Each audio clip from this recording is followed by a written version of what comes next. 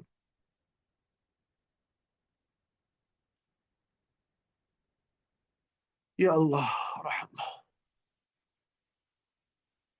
تو اس سے پہلے اللہ رب العزت نے آیات قدرت کو بیان کیا، اور اس کے بعد اللہ تعالیٰ نے کفار اور مشرکین کی مذمت بیان فرمائی،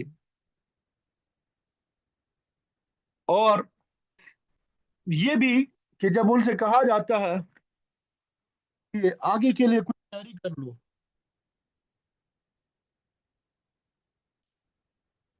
اور جو اعمال پیچھے چھوڑ آئے ہو ان کے بارے میں بھی غور اور فکر کرو تاکہ تم پہ رحم کیا جائے۔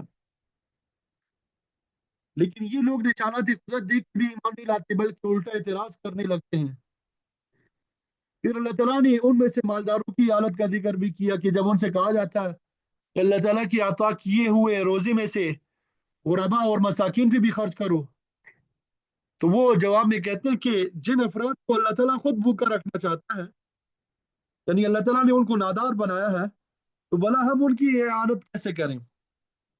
اللہ تعالیٰ نے فرمایا کہ یہ تو نہایت گمراہی کی بات ہے، بلا شمار جاندار کا روزی رسا اللہ تعالیٰ ہی ہے، لیکن یہ اللہ تعالیٰ کا طریقہ ہے کہ کسی کو ڈائریکٹ روزی دیتا ہے اور کسی کو انڈائریکٹ دیتا ہے۔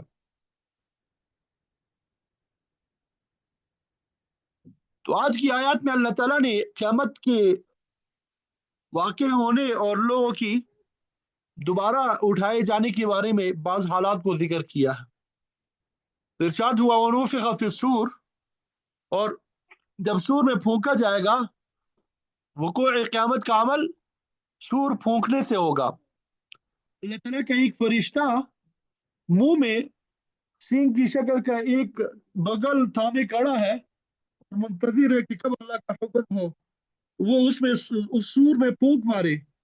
جب یہ سور پھونکا جائے گا تو اس سے سارے جاندار ہلاک ہو جائیں گے۔ قرآن مجید میں موجود ہے کہ سور 2 دفعہ پھونکا جائے گا، اور دونوں کے درمیان 40 سال کا وقفہ ہوگا۔ جب پہلی مرتبہ سور پھونکا جائے گا تو ہر چیز فنا ہو جائے گی، اور پھر 40 سال کے بعد جب دوسری مرتبہ سور پھونکا جائے گا تو تمام لوگ قبروں سے اٹھ کھڑے ہوں گے اور میدان حشر میں اپنے رب کے سامنے پیش ہو جائیں گے۔ اس مقام پر کسی دوسرے سور پھونکنے کا ذکر ہو رہا ہے۔ جب سور پھونکا جائے گا فَإِذَا هُمْ مِنَ الْأَجْدَاثِ إِلَىٰ رَبِّهِمْ يَنْسِلُونَ، تو اچانک سب لوگ قبروں سے اٹھ کے اپنے رب کی طرف دوڑتے ہوئے جائیں گے، جس طرف سے آواز آ رہی ہوگی اسی طرف دوڑتے چلے جائیں گے۔ سورہ معارج میں ہے اس تیزی کے ساتھ دوڑیں گے كَأَنَّهُمْ إِلَىٰ نُصُبٍ يُوفِضُونَ، جیسے شکاری شکار کی جال کی طرف یا تیر اپنے نشانی کی طرف تیزی سے جاتا ہے۔ اس وقت ساری مخلوق سخت پریشانی میں مبتلا ہوگی۔ قرآن مجید میں اس کی تفصیلات موجود ہے کہ سخت دھوپ، اس کی تپش، لوگوں کا عظیم اجتماع، بھوک پیاس کی شدت ہوگی، لوگ سخت گھبراہٹ کے عالم میں ہوں گے۔ اور اس وقت قالوا یا ویلنا من بعثنا من مرقدنا، لوگ کہیں گے ہائے افسوس، ہماری خوابگاہوں سے ہمیں کس نے اٹھا دیا۔ مرقد جو ہے لیٹنے یا آرام کرنے کی جگہ کو کہتے ہیں۔ شور پھونکے جانے کے بعد جب لوگ اچانک اٹھ کھڑے ہوں گے تو وہ اسے اپنے آرام میں خلل تصور کریں گے۔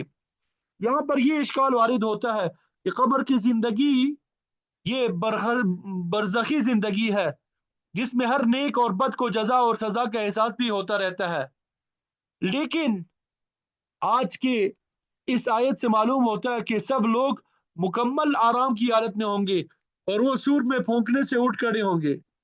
مرنے کے بعد برزخ کی جزا یا سزا آیت قرآنی اور احادیث شریعہ سے ثابت ہے، اور یہ چیز اہل سنت والجماعت کے عقیدے میں داخل ہے۔ یہ جزا یا سزا معمولی نوعیت کی اور عارضی ہوگی، جبکہ حقیقی جزا یا سزا میدان حشر میں جزائے عمل کا فیصلہ ہونے کے بعد شروع ہوگی۔